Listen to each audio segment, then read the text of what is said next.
Hey everyone, CTET 2026 paper one and paper two का exam आने वाला है एंड 6 सितंबर को आपका एग्ज़ाम है। ये चीज़ तो क्लियर है आपके। अब हम लास्ट 10 से 12 डेज़ में हम क्या करें।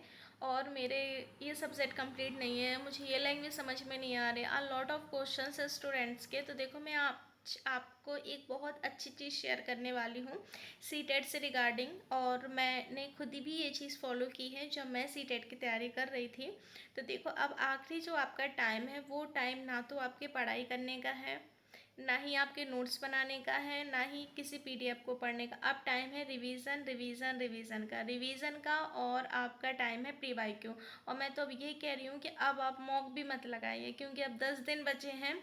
कोई मतलब नहीं है। आप मॉक लगाएंगे, डिप्रेस्ड होंगे, फिर आपको लगेगा कि यार इतने कम मार्क्स आ रहे। या तो आपकी बहुत अच्छी तैयारी है तो बिल्कुल मॉक लगाइए, और अदरवाइज आपको लगता है कि कैसे होगा, मेरी लैंग्वेज संस्कृत है, मेरी लैंग्वेज इंग्लिश है, मुझे समझ में नहीं आ रहा कहाँ से पढूं, मैथ्स मुझे समझ में नहीं आ रहा, बहुत सारे क्वेश्चंस होंगे आप सबके। तो देखो, अब लास्ट मोमेंट पर आपको सिर्फ प्री वाई क्यू ही सॉल्व करना है। प्री वाई क्यू को आप एक बार रीड कर लो। मैं ये नहीं कहूँगी कि आप पूरे प्री वाई क्यू लगा लो, क्योंकि 2019 से लेकर अब आप सारे प्री वाई क्यू लगाओगे, चाहे आपको पेपर वन देना हो या फिर पेपर टू देना हो, आप लिटरली गाइस नहीं लगा पाओगे। और आप लगाओगे भी ना प्री वाई क्यू, तो भी आपके कहीं ना कहीं लगेगा कि आपको यही लगेगा कि फिर मेरे मार्क्स कम आ रहे हो। मार्क्स कम आएंगे तो फिर आप डिमोटिवेट होगे तो फिर उसका प्रेशर होगा, एग्जाम में फिर प्रॉब्लम होगी। तो अब लास्ट मोमेंट पर कुछ ना करें, जो अभी तक पढ़ा है बस उसका रिवीजन करना है। आफ्टर दैट बस आपको प्री वाई क्यू को एक बार रीड कर लेना है गाइज। और जो भी आपके सब्जेक्ट कमज़ोर हैं, जैसे आपको लगता है कि मेरा मैथ्स अच्छा नहीं है, मेरा इंग्लिश अच्छा नहीं है, मेरा संस्कृत अच्छा नहीं है, तो उसके लिए आप एक चीज़ कर सकते हो।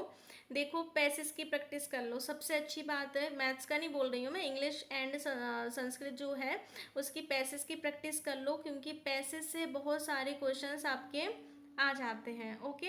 और पैसेज की जो प्रैक्टिस आप करोगे ना, तो एग्ज़ाम में भी बहुत हेल्प मिलेगी, बिकॉज इंग्लिश हुआ, संस्कृत हुआ, हिंदी हुआ, इनमें दो दो पैसेज आते ही आते हैं। तो यहाँ से भी आप बहुत ईजिली क्वालिफाई कर सकते हो। दूसरी बात और बता दूँ, सीटेट का जो एग्ज़ाम है पेडागोगी बेस्ड है, सो आपको पेडागोगी पढ़नी ही पढ़नी है, चाहे आप सीडीपी की पढ़े, हिंदी की पढ़े, इंग्लिश की पढ़े, मैथ्स की पढ़े, एसएसटी की पढ़े, साइंस, सबकी आपको पेडागोगी पढ़नी ही है। लैंग्वेज की बोल सकती हूँ मैं कि इंग्लिश हुआ, हिंदी हुआ, संस्कृत हुआ, इनकी पेडागोगी थोड़ी सेम है, बस लैंग्वेज डिफरेंट है। वही आपकी हिंदी है, वही आपकी संस्कृत है, बस लैंग्वेज चेंज हो जाएगी। तो हमको वो इंग्लिश पढ़ना है, हमारा इंग्लिश है तो, और हमारा संस्कृत है तो हमको संस्कृत पढ़ना है। बट मैथ्स के लिए देखो, मैथ्स की अलग पेडागोगी है, तो हमको पेडागोगी तो पढ़ना ही पढ़ना है। मतलब यदि आपने लैंग्वेज वाला पोर्शन पढ़ा है तो देखो, इसके साथ आपको पेडागोगी पढ़ना पड़ेगा, क्योंकि सीटेट का जो एग्जाम है 30 मार्क्स का एवरी क्वेश्चन आएगा आपका। जैसे 150 मार्क्स का आपका क्वेश्चन पेपर है, 30 मार्क्स का एवरी सब्जेक्ट आएगा। ओके, प्राइमरी में आएंगे। तो 30 मार्क्स में से 15 मार्क्स की तो आपके सीटेट में जो आपके फैक्ट्स हैं वो पूछ लिए जाएंगे, और 15 जो मार्क्स है उसमें 15 मार्क्स की आपकी पेडागोगी आएगी। तो ये बात ध्यान रखना कि आप सिर्फ अपने सिलेबस में ही ना लगे रहें, आपको पेडागोगी भी पढ़नी है, सीटीपी की पेडागोगी भी आपको पढ़नी है, और अदर सब्जेक्ट की पेडागोगी भी आपको पढ़नी है। तो चाहे आप पेपर वन दो या फिर आप पेपर टू दो, पेडागोगी इज मोस्ट इम्पॉर्टेंट। और सबसे इम्पॉर्टेंट चीज़ बताऊँ गाइस, लास्ट मोमेंट पर सिर्फ और सिर्फ रिवीजन पर फोकस करना है, हमें किसी चीज़ पर फोकस नहीं करना है। जिनको लगता है कैसे क्वालिफाई होगा, कैसे होगा, गाइस बहुत ईजिली क्वालिफाई हो जाएगा। सीटेट आपको पता भी नहीं चलेगा। वैसे भी देखो, क्वालिफाई करने के लिए कोई हमें मेरिट नहीं बनानी है कि 150 मार्क्स का हमारा क्वेश्चन पेपर आएगा तो हमें 140 ही चाहिए, 130 ही चाहिए, तभी जाके कुछ होगा। ऐसा कुछ भी नहीं है, आपको सिर्फ 82 और 90 मार्क्स ही चाहिए है। तो इस चीज़ में तो बिल्कुल परेशान मत हो कि इतने मार्क्स आएंगे तभी होगा। गाइस 82 चाहिए, आप यदि SC ST OBC के हैं, और जनरल के हैं तो आपको 90 चाहिए। और इतना आप इजीली ले आओगे, ट्रस्ट मी गाइस। और देखो, एक चीज़ और आपको बता दूं, निगेटिव मार्किंग नहीं है तो आप टेंशन फ्री रहो, जितना आपको आ रहा हो उतना आपको करना ही करना है। बट अब लास्ट मोमेंट पर रिवीजन और प्री वाई क्यू। ओके। और पेडागोगी मस्ट है, तो पेडागोगी को पढ़ लेना, पैसेज की थोड़ी प्रैक्टिस कर लेना, क्योंकि अब लास्ट मोमेंट पर पैसेज ही आपकी हेल्प कर सकते हैं। यदि आपका जो सब्जेक्ट है, इंग्लिश वीक है, संस्कृत वीक है, नहीं कर पा रहे हो, तो गए सब पेडागोगी पढ़ लो, क्योंकि पेडागोगी से बहुत सारे क्वेश्चंस आते हैं, और बहुत सारे क्वेश्चंस आपको एग्जाम में देखने को मिलेंगे प्री वाई क्यू से। ओके।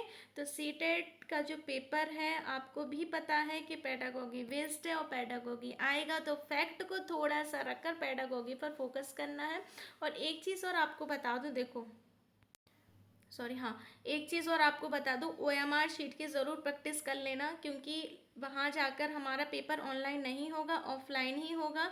तो आपको OMR शीट भरनी आनी चाहिए, कैसे हमें फिल करना है, थोड़ा सा टाइम ड्यूरेशन को देखकर कि हमें 2 hours 30 minutes मिलेगा, और उस आवर्स में हम अपना एग्ज़ाम पेपर कंप्लीट कर लें, कोई क्वेश्चन ना छूट पाए। तो ये चीज़ें ज़रूर देख लेना, क्योंकि OMR शीट बहुत ज़्यादा इंपॉर्टेंट है गाइस, ठीक है। तो उसकी थोड़ी सी प्रैक्टिस कर लेना। बाकी लास्ट मोमेंट पर आप ये करो, टेंशन फ्री रहो, बी हैप्पी रहो, अच्छे से स्टडी करो बिना स्ट्रेस को। स्ट्रेस नहीं लेना है हमको, बिल्कुल भी स्ट्रेस नहीं लेना है। टेंशन फ्री होकर स्टडी करो। आप इतने टाइम से स्टडी कर रहे हो, फिर भी आपको लग रहा है कि यार कैसे होगा कैसे होगा, तो थोड़ा सा अपने मन को समझाओ कि जो मैंने पढ़ा है वही चीज़ें आएंगी, अदरवाइज बाहर का कुछ नहीं आएगा। थोड़ा सा ऐसा पॉजिटिव वे लाओ, है ना। और सीटेट का एग्ज़ाम इजीली क्वालिफाई हो जाएगा, टेंशन मत लो। Thank you.